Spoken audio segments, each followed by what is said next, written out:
Hi everyone, and welcome back to Language and Communication with me, Dr. Josh Redstone. This will be our final lecture for this class, and it's not even a lecture, really. Instead, what I'm going to do in this brief video is walk you through the instructions for your final take-home examination. I'm going to go over what the assignment entails, how to submit it, when it's due, what I expect from you, what to do if you need assistance, and so on and so forth. So let's get started. So as has been outlined in the course outline, this is the final take-home exam. There are going to be 4 questions on it, and you will have to pick 2 of those questions and write a response. The response to each question should be between 1,000 and 2,000 words. So that means you're going to pick 2 questions and write between 1 and 2,000 for each of them. So you should be writing between 2,000 and 4,000 words in total. It's quite a bit of writing, so it's best if you get started as soon as you take a look at these instructions and watch this video. Now, each of these responses is worth a 20% of your final grade, which means that the total final take-home exam is worth 40% of your grade. Again, all of this is mentioned in these instructions and on our course outline. So how will Will and I be evaluating these? Well, we're going to evaluate your essay responses on the basis of how fully and directly your responses actually address the question.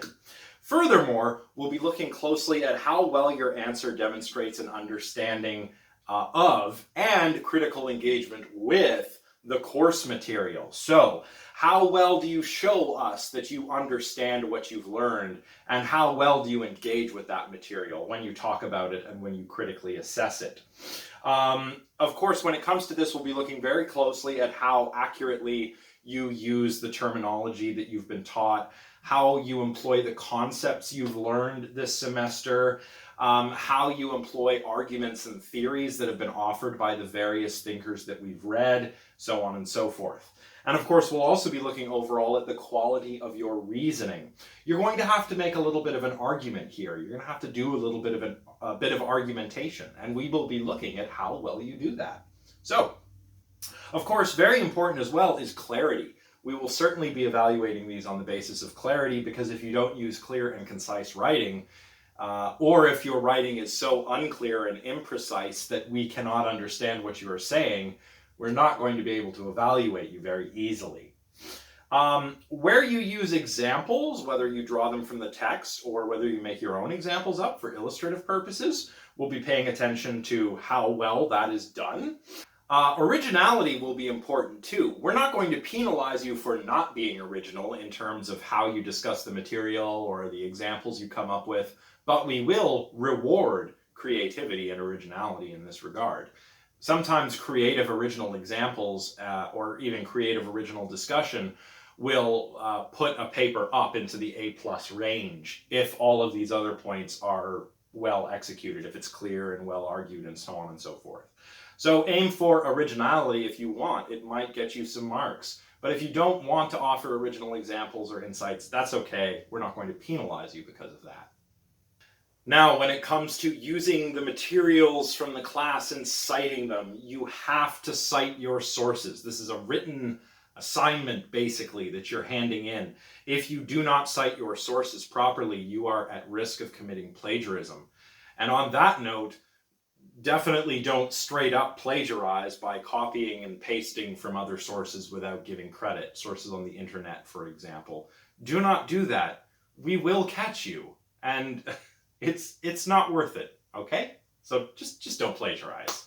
So when it comes to the particular citation style, I don't really have a preference. Like your essays, I just want you to keep consistent. So use the same citation style throughout your 2 answers. Whatever topics you choose, whichever of these prompts you decide to answer, you're going to have to draw directly and substantially upon 2 to 3 course readings for each response, that is. I don't expect you to use material that we haven't covered. You don't have to do that. But you do have to cite course material. You do have to use course material, and it has to be referenced properly. Now, what are the format and submission requirements? Well, I would very much prefer if you submitted your take-home in Microsoft Word format. You can do it in PDF if you want, but I would prefer that you didn't, because it's just easier for Will and I to offer you feedback and grade your work in Microsoft Word. So do it that way if at all possible. Please do it in Microsoft Word. And make sure to include your full name and your student number, the topic number in the questions you've chosen. You need to give a date, the due date of the exam, and you should provide a word count as well. So that's all of the information you need to include, and don't make crazy weird margins or use weird font or weird sized font. 12 point in a legible font is just fine. Double spaced, also a little bit easier for us to mark, so double space. And make sure you submit your answers by August 23rd at 11:59 p.m. This is the last minute of the last day of the exam period, and it is the last day for you to hand in take-home exams. If I receive any exams after this date and you have not made arrangements with me, there will be late marks deducted from your exam. All right? Now, I should mention that some of you might find you need to ask me some questions, either about maybe something I've neglected to cover here, or perhaps about one of the questions themselves, or about the material that you're planning to use to answer the question. You can get a hold of me fairly easily, as you know. You can send me an email, and you can message me on Discord. And if you're really stuck, you can set up a virtual office hours session with me. So in that case, email me. We'll arrange a day and a time, and then we can meet on Discord and speak via audio or over audio and video, have ourselves a little virtual office meeting, and I can try and clarify things for you. And as always, please do not be shy to do this. I am quite busy, but I will do my best to remain available for this after the class is wrapped up, as I'm getting ready to grade the finals and so forth. Okay? So that covers all of the details about the assignment. Now I will just quickly cover the 4 questions, from which you will have to pick 2 and answer them for this assignment. So let's take a look at that now. So here are the 4 prompts. Whoops. No. All right, so here are the 4 prompts or questions. You'll have to choose 2 from these 4 and answer those in between 1,000 to 2,000 words. That's per question, right? So here they are in order as they appear on the instruction sheet. Question number 1. In The War on Compassion, Carol Adams suggests that oppression and brutality often require a linguistic framing process called massification. Explain this process and, drawing on Falcia et al.'s paper or on Mercier's paper in addition to Adams, present and defend an account of the relationship between language and social justice. All right, so you already have the 2 to 3 sources that you need contained in the question. You know what you need to look at for this one. You definitely need to read The War on Compassion, and you should draw from either Adele Mercier's paper or Falcia and colleagues' paper, or both. In my opinion, this depends whether you want to stick with the linguistic side of things, or rather not if, but the degree to which you want to stay with the linguistic stuff, or with the social justice stuff, or if you want to have a mix of the 2.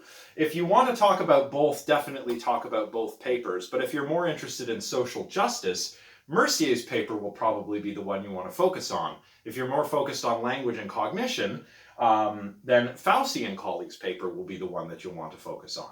All right, so that's my advice for tackling question number 1, if you decide to tackle question number 1. All right. Question number 2. Explain the debate between Black and Davidson regarding metaphorical meaning. Draw on original examples of figurative language or potential implications of their respective views to defend one of these accounts of metaphorical meaning. All right, so there are two sources already contained here, Black and Davidson. And we covered this quite recently, so this should be fresh if you decide to answer this question. In any case, this is a kind of adjudicative approach, right? Remember, perhaps, maybe I'm not sure if I mentioned this in the live lecture, but you can take a look at my essay writing lecture for my other class, Philosophy of the Paranormal, where I talk about writing different kinds of papers. One of those is an adjudicative paper where you argue between two different positions and try to work out which one is better, or whether some combination of the two positions is better. So that's what you'd be doing here with Black and Davidson on metaphor. This will be a fun one. Question the third. Explain the respective views, as we examined them in our course, of Chomsky and Gopnik on the nature of language development. Draw on their articles and your consideration of their views' respective implications with, for example, regarding the study of language or language education, to defend one of these accounts of language development. So here you're going to get pretty philosophical, right? We're talking about rationalism versus empiricism, cognitive naturalism, and whether that is incompatible with the poverty of the stimulus argument and Chomsky's nativism. Of course, you'll want to recall Gopnik's starting state nativism if you do this. But again, here are two sources right here for you to talk about if you decide to answer this question. And if you want to bring in extra sources, by the way, that's okay, but you're not expected to. And whatever you do, you must cite all sources properly. And finally, for the fourth question, drawing on Fauci et al. And Mercier, explain the idea of a mutually influential relationship between linguistic norms and the way we see the world and others in it. Then, defend a view on how the relationship between language and perception should or should not inform or guide interpersonal communication.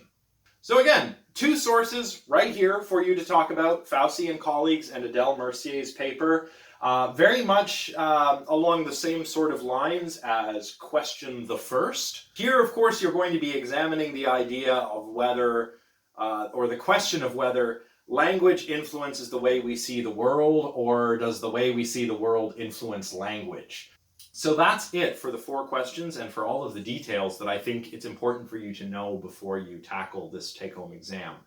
So if you have any questions, if you need anything clarified, whether it's to do with the questions themselves or with the exam, let me know, but make sure you've read the instructions and watched this video first. Otherwise, I will simply direct you to do that before asking me your questions. Of course, you can also ask me questions on Discord or in the comment section here as well. Well, everybody, before I go, I just want to say that I'm proud of you all for sticking with this class and for bearing with me through this whole semester. I know this has been a tough one. It's been a tough one for me, and it's been a tough one for you, and certainly a tough one for Dr. Wayne. And of course, my continued sympathies are still with her. I was so pleased with the level of engagement in this class. And I was very impressed with the kinds of questions I would see in the live lecture, impressed with your performance on the quizzes and on the essays. All in all, this class has gone better than I thought that it would. I really did. There were times when I wasn't sure I could do it. Perhaps you also felt the same. But here we are, we made it. And I just wanted to say congratulations to all of you. Even though you haven't written the exam yet, you guys should all give yourselves a pat on your back, because you've all done a really great job sticking with this material. So, although you have yet to hand in the final, great work. Well, now is the time that I say farewell for my video lectures for this class. This has been fun for me, challenging, but fun. And I feel like I've recalled a lot of things about language and communication that I've forgotten. And I've even learned a new thing or two as well. So that's been good. So I want to say good luck on the exam, good luck on your future studies, and if you have any questions, as I said, you can always reach me and I will get back to you as soon as I can. But right now, Tula and I here, we're going to go take a little bit of rest before we grade your final exams. So good luck, do your best, take care of yourselves, and I will see you next time. Bye for now. You gonna wave bye? You gonna wave bye? Bye.